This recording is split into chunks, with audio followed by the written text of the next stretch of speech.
Hello, class. So as we're going into World War II, I wanted to introduce our next project. This is going to be the assessment for this unit, and it's going to be a memorial project. So imagine that you are part of the UN for some reason, and the UN has tasked you with designing a memorial for World War II for a worldwide competition to commemorate the war. So you are going to have to create a proposal to the UN of your memorial and why it should be chosen.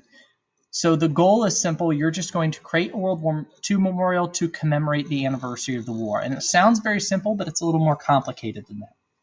So there's kind of 3 steps that you're going to go through. I would say, each of these steps should take maybe 2 to 3 days a piece if you work on it a little bit at a time. But the first step is to create a memorial. So you just kind of have to brainstorm of what your memorial is going to be. So the key thing about this is it should be focused on the idea that the war was a world war.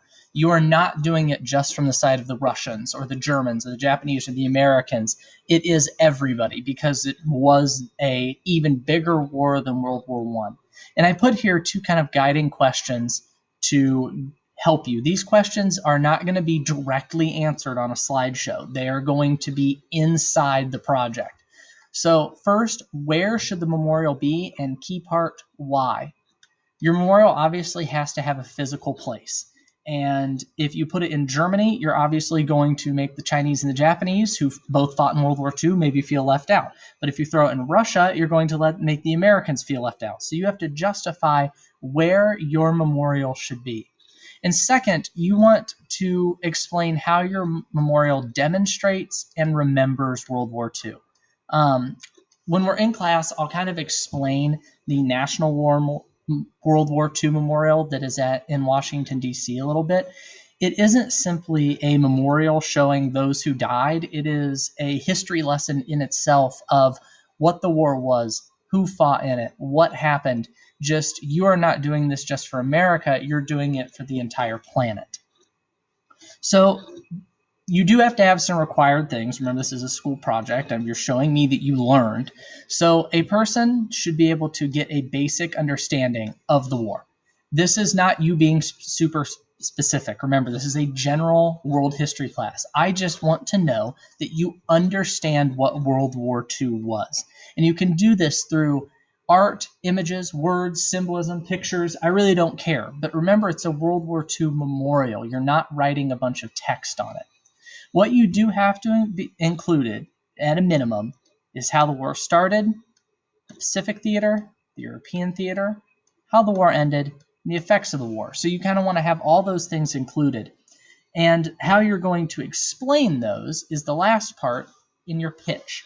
So you're going to create a sales pitch to kind of sell your monument to the UN and why it should be chosen as the world monument.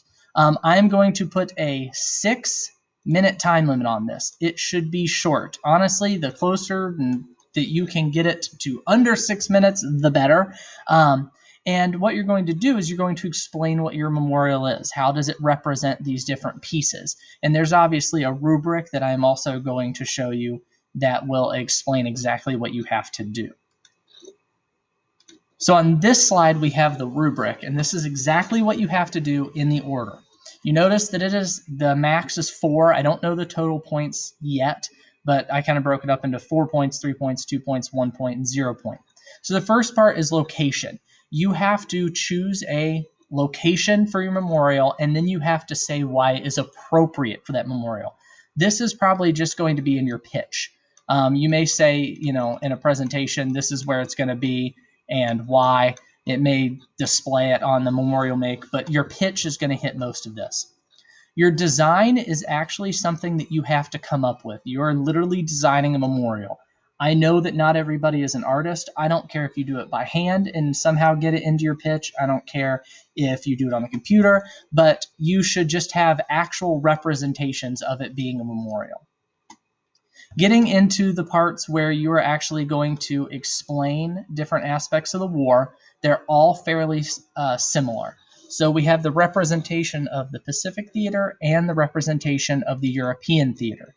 So it's not simply just a list of facts and figures. You are visually representing it. If you have big blocks of text, that is a no-no. Yes, you can have words, you can have famous speeches, quotes. I don't care, but you want to be able to visually represent it. And then in your pitch, you're going to summarize it. So I'm just going to put a P here. Your pitch is going to be where you summarize how it's represented.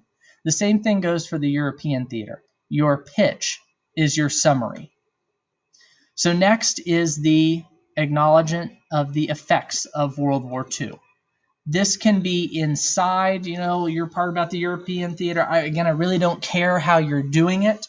But it's visually represented, and again, you have a summary within your pitch of how it's represented.